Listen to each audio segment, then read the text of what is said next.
okay, man, I just needed water.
Sorry. That's it. Hopefully it was. Hello? Hello. Perfect. Hello. Hello, everyone. Hopefully you can hear me. Can you hear me? Yes. Yes. Thank you for coming in the rain. Okay, so to start off, the idea for the garden at between 300 and 1082 Dundas started with the BCAC.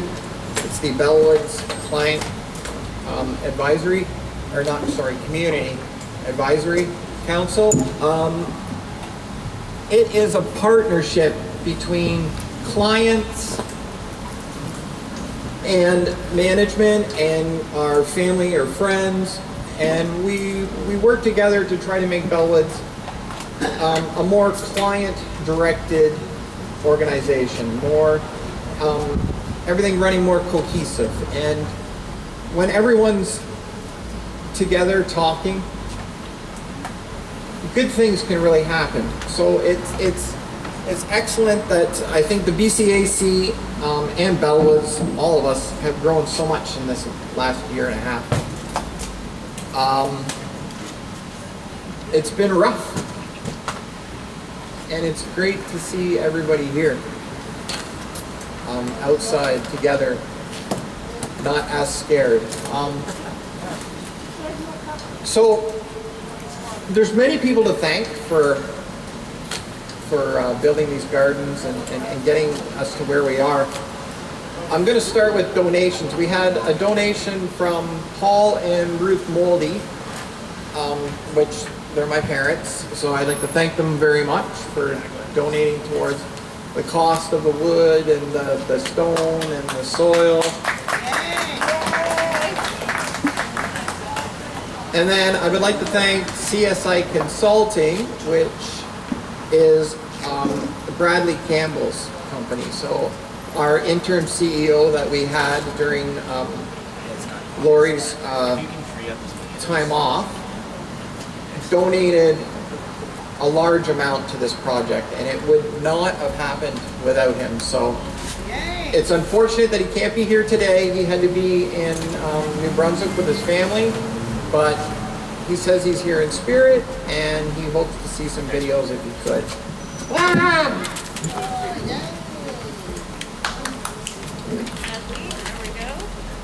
Thank you, Kim. And then I'd like to thank the Stock Community Food Center here in Toronto. They donated most of our vegetables, so most of the tomatoes, the okra, most of the seedlings you see here right now was all donated by the Stock Community Food Center.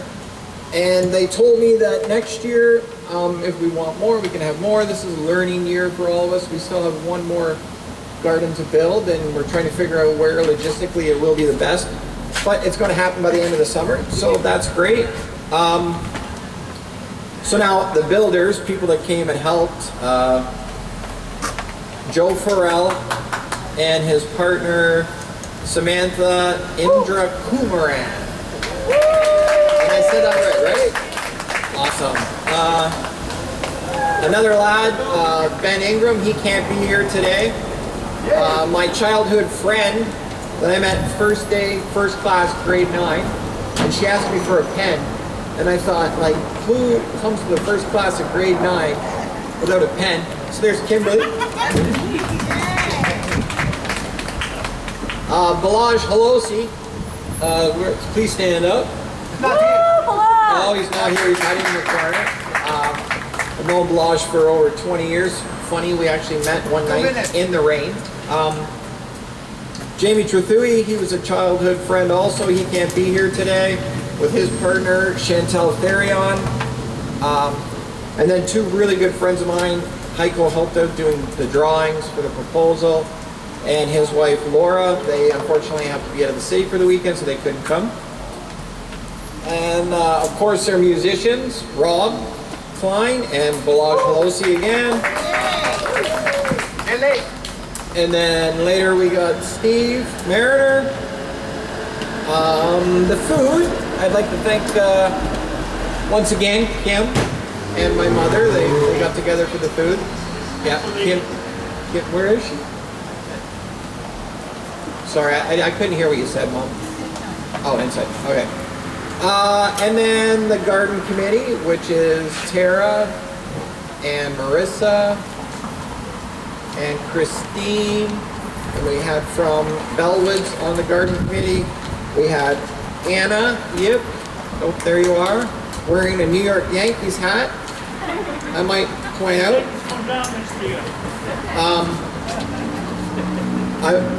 It's allowed for today, but today only. I have tons of Blue Jays hats I'll give you upstairs. Tons. I get them for free, it's awesome. And we have Rebecca Chaston, and then of course, our maintenance department here, Adrian, Javier, Arthur, they all helped out. Yeah, so now on to something else, the real reason why we're here. I hope I can do this.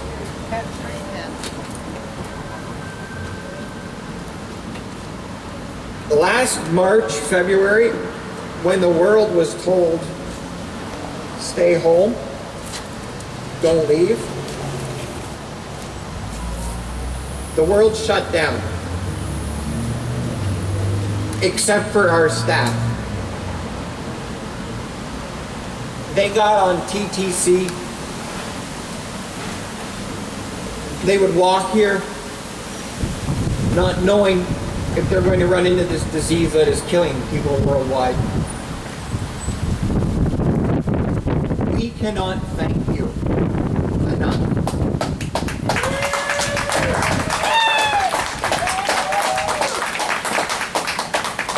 If it wasn't for you, I would literally be dead. And it wouldn't have been from COVID, it would have been from other problems, but the courage you have.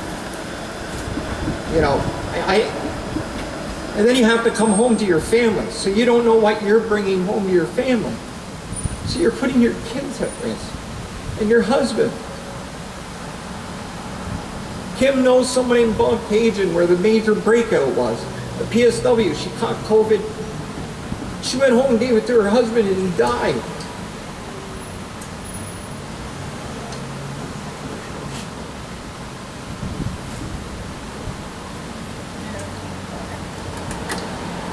So, we wanted to do something for you guys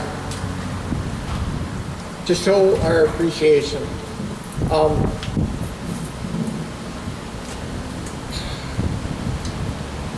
Hang on, I just had it, now I lost that. Sorry.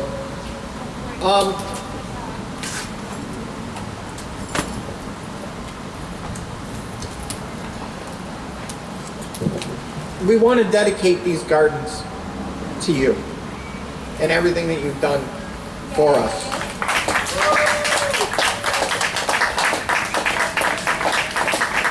So there's a plaque on the side that says, "These gardens serve as a dedication to all Bellwood support workers who triumphantly served their clients during COVID-19 pandemic. We are eternally grateful for your sacrifices."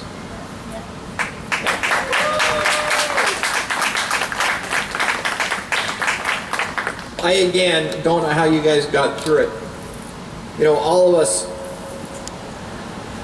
we had so much stress on us because of it, and worry that we were going to contact it and die. And you guys had that, but plus you had that fear that you could have brought it home to your family. And I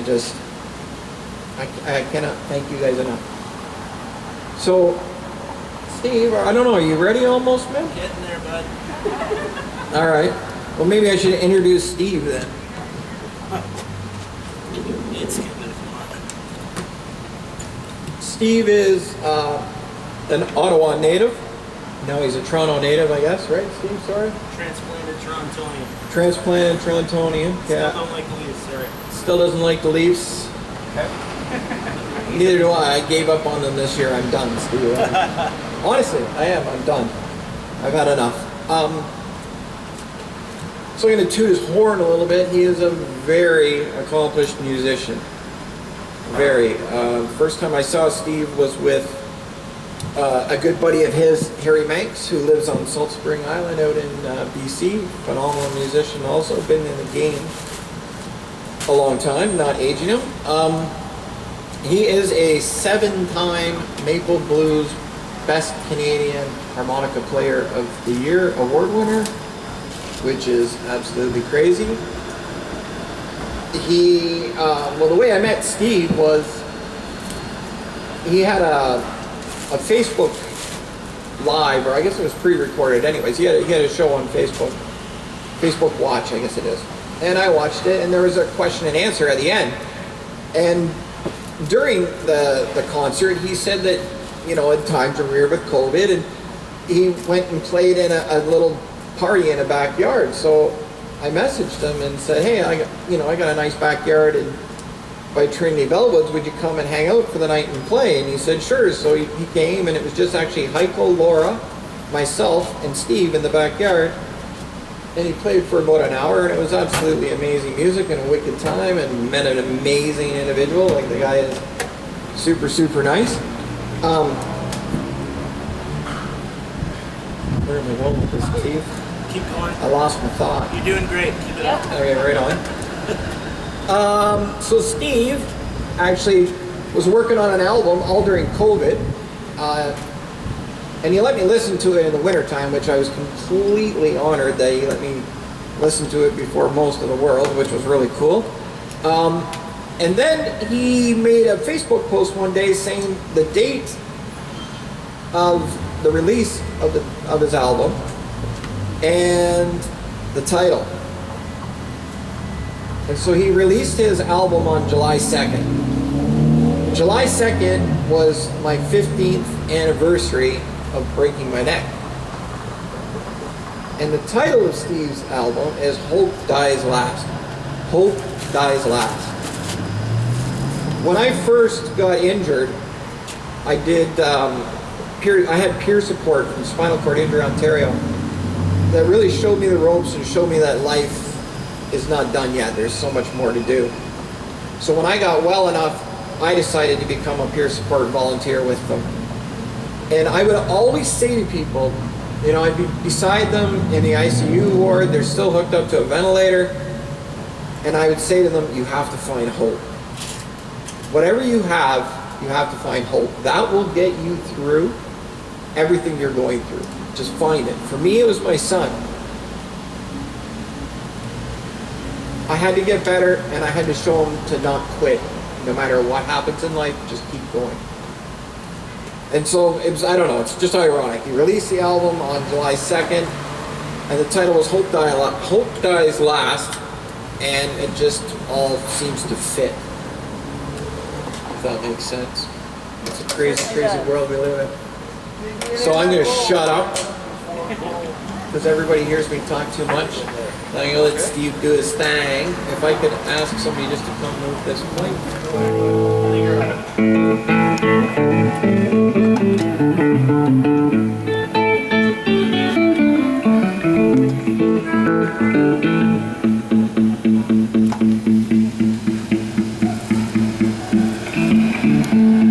Check. All right. There we go. Finally.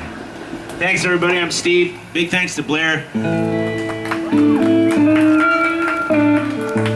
Gonna play some stuff for you. Glad the rain went away.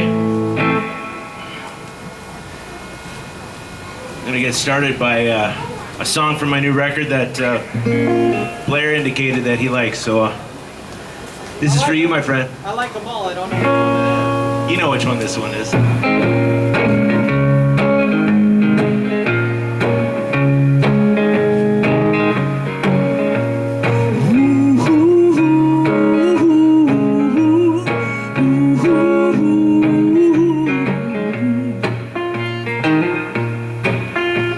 I can hear her calling from down in this hole,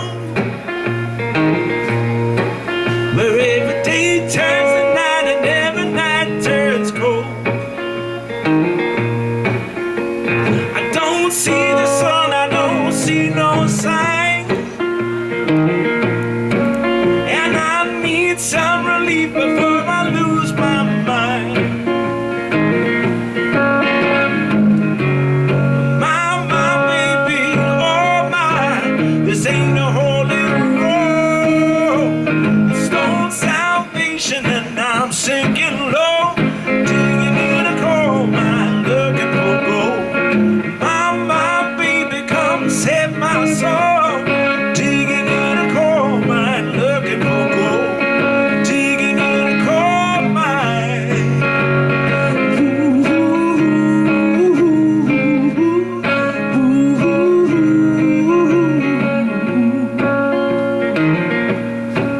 I see you shining in the darkness where there ain't no stars. There's no escape from love when you're covered in scars.